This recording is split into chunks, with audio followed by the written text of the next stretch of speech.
नमस्कार दोस्तों, मैं हूं आपके साथ सौरभ। तो दोस्तों, आज की क्लास में हम लोग टाइप्स ऑफ इन्फ्लेशन के बारे में बात करेंगे। मतलब मुद्रास्फीति के प्रकार कितने होंगे ये जानेंगे, और यह भी जानेंगे कि जो मुद्रास्फीति होती है वो कितने प्रकार से हमारी अर्थव्यवस्था को प्रभावित कर सकती है।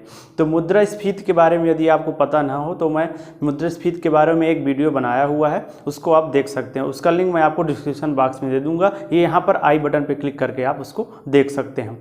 तो मुद्रास्फीति क्या होती है? सामान्य भाषा में जिसको हम लोग महंगाई बोलते हैं, कि हम बोलते हैं कि मार्केट में महंगाई हो गई, उसी को मुद्रास्फीति बोलते हैं। तो मुद्रास्फीति को कैसे डिफाइन किया गया है?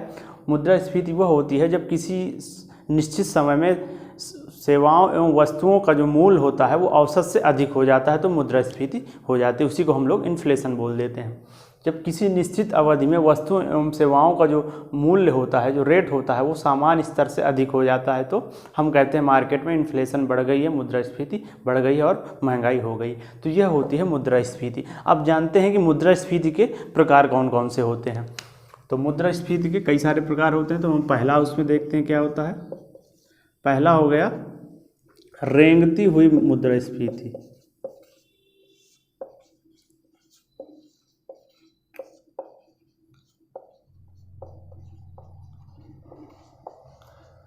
रेंगती हुई मुद्रास्फीति, इसको इंग्लिश में क्या बोलते हैं? क्रीपिंग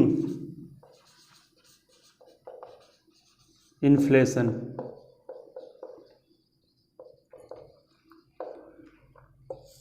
अब इस इन्फ्लेशन, जब ऐसी इन्फ्लेशन मार्केट में होती है, इकोनॉमी में होती है, तो इकोनॉमी में क्या इफेक्ट पड़ता है?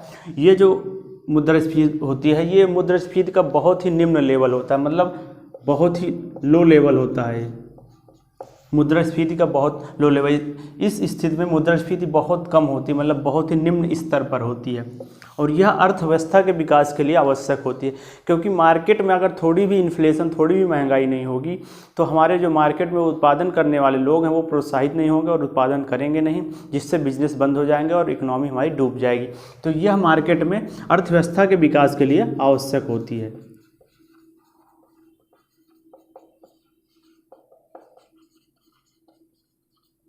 विकास के लिए आवश्यक है ये,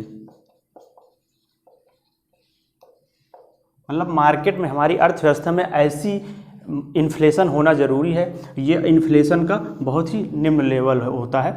मान लीजिए मैं इसमें बोल दिया 1% या 2%, इस टाइप की जब इन्फ्लेशन मार्केट में होगी, इन्फ्लेशन रेट होगी, तो हम उसको बोलेंगे रेंगती हुई मुद्रास्फीति, मतलब क्रीपिंग इन्फ्लेशन।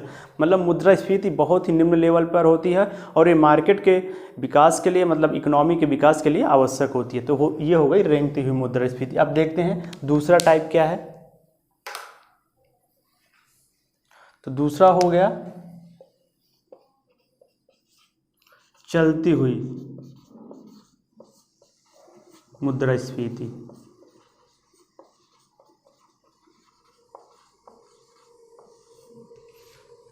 इंग्लिश में इसको क्या बोलेंगे? Walking inflation.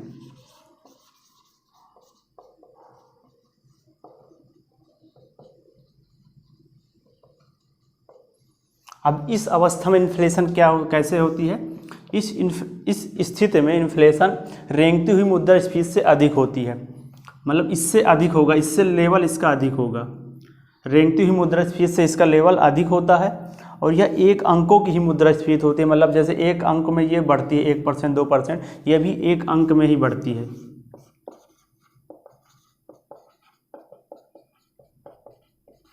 एक अंक में ही बढ़ेगी, मतलब जैसे 2%, 4%, 6%, इस तरह ही होगी ये।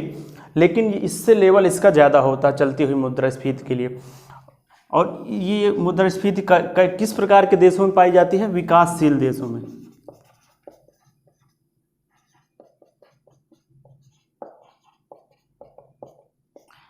चलती हुई मुद्रास्फीति विकासशील देशों में पाई जाएगी आपको, और जो रेंगती हुई मुद्रास्फीति होती है वो विकसित देशों में पाई जाती है, या विकसित देशों में पाई जाती है।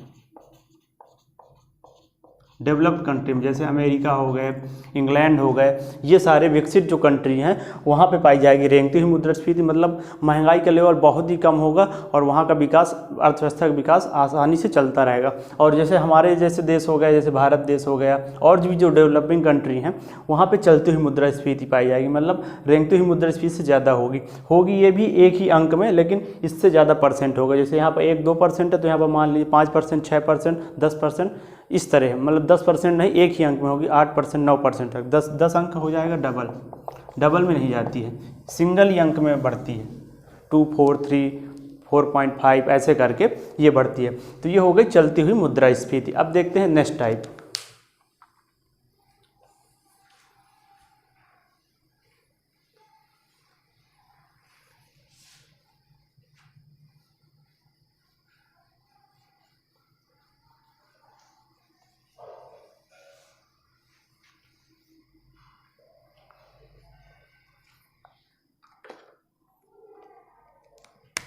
अब थर्ड क्या है? दौड़ती हुई मुद्रास्फीति।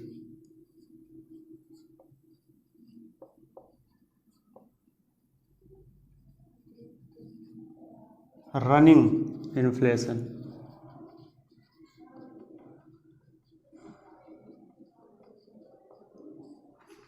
अब दौड़ती हुई मुद्रास्फीति में क्या होगा कि इसमें क्या होगा कि जो हमारी अभी चलती हुई मुद्रास्फीति थी उससे लेवल इसका ज़्यादा होगा। इसका जो मुद्रास्फीति का जो बढ़ने का रेट होगा वो 2 अंकों में बढ़ेगा। मतलब मान लीजिए 10%, 11%, इस तरह ये 2 अंकों में बढ़ रही है।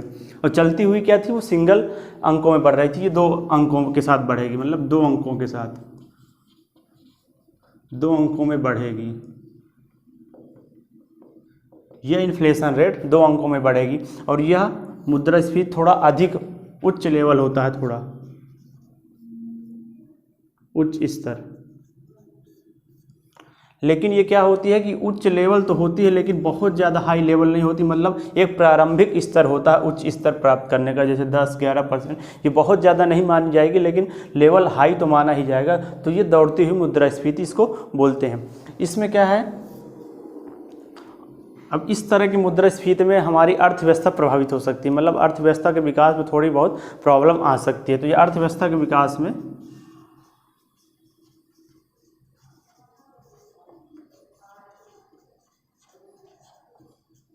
बाधा डाल सकती है। जरूरी नहीं है कि प्रॉब्लम क्रिएट करे, लेकिन ये इस लेवल पे पहुंच आती है कि ये अर्थव्यवस्था के विकास में बाधा डाल सकती है। तो ये हो गई दौड़ती हुई मुद्रास्फीति। अब देखते हैं नेक्स्ट, चौथा हो गया कूदती हुई।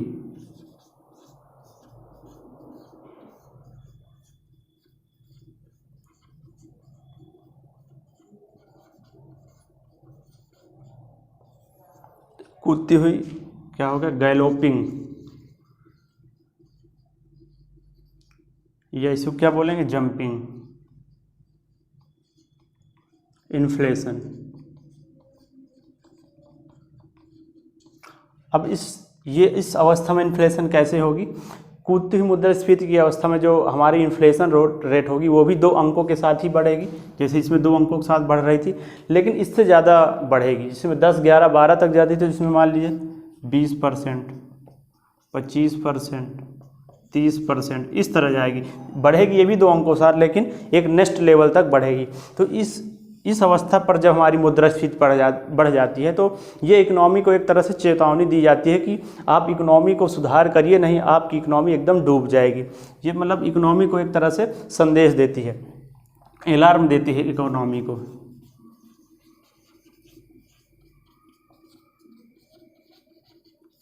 इकोनॉमी को चेतावनी देती है कि किसी भी देश की इकोनॉमी में अगर इस तरह की मुद्रास्फीति पाई जाएगी तो उस देश के जो इकोनॉमिस्ट होते हैं उनको अपनी इकोनॉमी को बचाने के लिए कुछ ना कुछ कदम उठाने पड़ेंगे, नहीं उनकी इकोनॉमी जो है एकदम डूब जाएगी। तो ये इकोनॉमी को एक तरह से बताती है कि आप लोग अपनी इकोनॉमी में सुधार करिए, नहीं आपकी इकोनॉमी डूब जाएगी। तो ये हो गई कूदती हुई मुद्रास्फीति। अब देखते हैं नेक्स्ट टाइप, 5वां,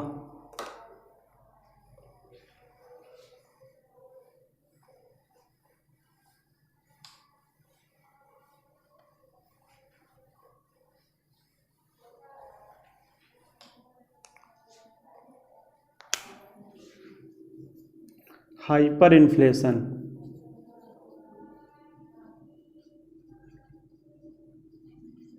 इसको हिंदी में क्या बोलते हैं, उच्च मुद्रास्फीति।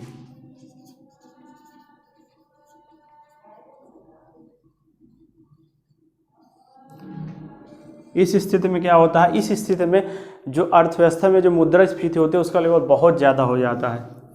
मान लीजिए हो गया 40%, 50%। अब इस लेवल पे अगर महंगाई बढ़ जाएगी मार्केट में तो व्यक्ति क्या खरीद पाएगा, जो उत्पादन करता है वो उत्पादित क्या करेगा, कुछ बिजनेस सारे ठप हो जाएंगे क्योंकि उसकी वस्तुएं भी बिकना बंद हो जाएंगी। अब इस स्थिति में क्या होगा कि मान लीजिए कोई वस्तु उत्पादित हो रही है, कोई कंपनी वस्तु उत्पादित कर रही है, ये वस्तु उत्पादित हुई, अब ये लिमिटेड है। इस स्थिति में क्या हुआ कि व्यक्ति इस वस्तु को खरीदने के लिए बहुत सारा पैसा दे देंगे, ये हो गई उच्च मुद्रास्फीति। उच्च मुद्रास्फीति में क्या होता है कि मार्केट में जो मनी है उसकी वैल्यू घट जाती है। मान लीजिए हमने एक मोबाइल खरीदना है, अब उसकी कीमत 10,000 थी, लेकिन जब उच्च मुद्रास्फीति होगी तब ये मोबाइल एक ही है, अब इसको खरीदने के लिए बहुत सारे लोग जा रहे हैं, लिमिटेड मोबाइल है, तो इसको 10,000 के बदले वो लोग मान लीजिए 4 लाख, 50 लाख, 20 लाख, 30 लाख, 1 करोड़ तक रुपए दे रहे हैं। मतलब हमारी मार्केट में मनी की वैल्यू घट गई। जो मोबाइल 10,000 में मिलता था वो हमको 5 लाख, 20 लाख, 25 लाख, 30 लाख, 80 लाख ऐसे में मिल रहा है। तो ये हो गई हाइपर इन्फ्लेशन, उच्च मुद्रास्फीति। मतलब इसमें क्या होता है कि मनी की वैल्यू हमारी घट जाती है। मतलब किसी भी वस्तु को खरीदने के लिए उस वस्तु से ज़्यादा हमको पैसा देना पड़ेगा। अब कई देशों में ऐसे इन्फ्लेशन की स्थिति आ चुकी है, वहाँ पर मान लीजिए किसी वस्तु को खरीदने के लिए वो क्या करते हैं कि गाड़ियों में पैसा लेके जाते हैं, पूरा गाड़ी भर के ले जाएंगे सिर्फ एक मोबाइल के लिए। मान ली एक मोबाइल लेने के लिए पूरी गाड़ी में भर के पैसा ले गए, तब जाके उनको एक मोबाइल मिला। मतलब क्या हुआ कि मार्केट में मनी की वैल्यू घट चुकी है। तो इस स्थिति में मार्केट में मनी की वैल्यू घट जाती है, तो ये होती है उच्च मुद्रास्फीति।